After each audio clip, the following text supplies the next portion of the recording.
ने कहा था कि धर्मांतरण नहीं रुका, अगर आदिवासी अस्मिता पे लगातार ठेस पहुंचाया जाएगा तो ऐसा उलगुलान होगा, ऐसा जवाब दिया जाएगा कि आप जो वर्तमान की सरकार है, चाहे राज्य सरकार चाहे केंद्र की सरकार है, शर्मसार होगी। लेकिन मुझे पूरा यकीन के साथ मैं कहना चाहती हूँ कि इस राज्य की सरकार जो आदिवासी बेटियों के साथ जिस तरीके से गाली गलौज का प्रकरण शुरू हुआ और जिस देश में महिलाओं का सम्मान किया जाता है, वहां इस राज्य में महिलाओं का अपमान किया जा रहा है। और ऐसे में मुझे ये निर्णय लेना पड़ा, ये ठोस कदम उठाना पड़ा, क्योंकि वाकई हमारी रूढ़िवादी परंपरा को मानने वाले लोग, आदिवासी समुदाय के लोगों का कॉलम हटा दिया गया।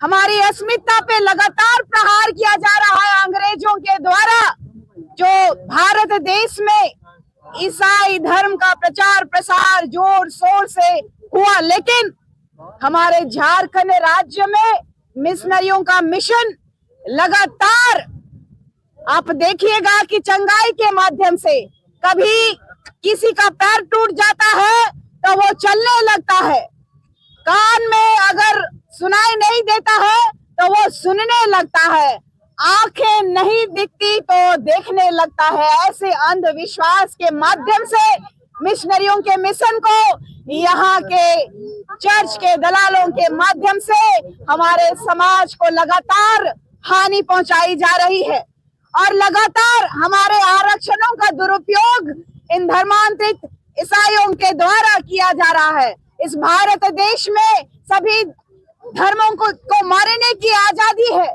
हम सभी धर्मों का सम्मान करते हैं, हिंदू मुस्लिम सिख ईसाई सभी का।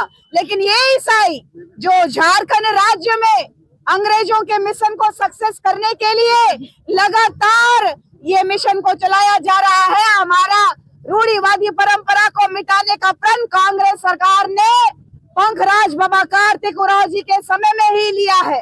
पंखराज बाबा कार्तिक उरांव जी ने 348 सांसदों के साथ चलता हुआ सत्र को भंग करने का काम, जिस समय में स्वर्गीय इंदिरा गांधी की सरकार हुआ करती थी, आज की ये धर्मांतरण के मुद्दे नहीं है। लगातार हमारे पुरखों ने इस झारखंड राज्य में हो रहे धर्मांतरण के खिलाफ आवाज उठाई, लेकिन सत्ता में बैठे आदिवासियों के दलाल प्रवृत्ति के लोग, जिन पे विश्वास किया हमारी जनता ने, जनता के लिए जनता के द्वारा चुनी गई सरकार ने हमेशा हमें ठगने का काम किया है।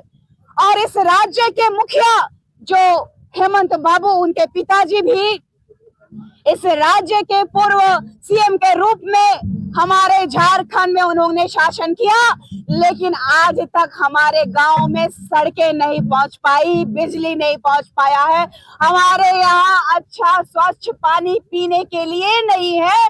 और आज ये सरकार ढकोसलाबाजी कर रही है, हमारे बच्चों को वृद्धा देखा जाए तो क्या बोलते हैं इसको, छात्रवृत्ति नहीं मिल रही, हमारा जो वृद्धा लोग हैं उनको वृद्धा पेंशन नहीं मिल रहा है, यहाँ विकास का सभी काम ठप हो गया है जस्ट बिकॉज ऑफ इन लोगों का मैया समान योजना। और ये लोग समाज को भूल चुके हैं।